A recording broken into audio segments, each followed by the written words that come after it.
نكمل وإياكم مشاهدينا الكرام أسئلتكم واستفساراتكم مع سماحة السيد الأستاذ فرقد الحسيني القزويني. أيضا سؤال آخر، حسام من نيسان يقول: عندما يعمل الإمام المهدي عليه السلام في خفاء العنوان يعمل كشخص عادي أم يعمل كقائد؟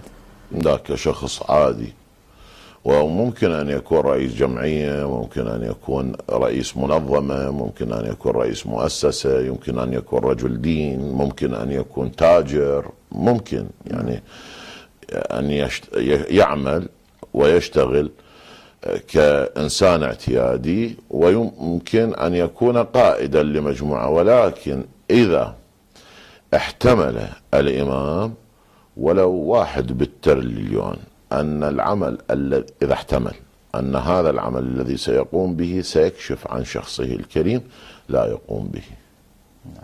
وإذا قام بعمل ما أو أصبح مسؤولا لنفترض، وأحس أن المصلحة اقتضت أن يكون في هذا المكان الآن ليؤدي عملا يفيده مستقبلا، لكن إذا أحس أن هذا العمل بدأ الآخرون يعني يحتملون أنه هو، فيترك العمل ويذهب.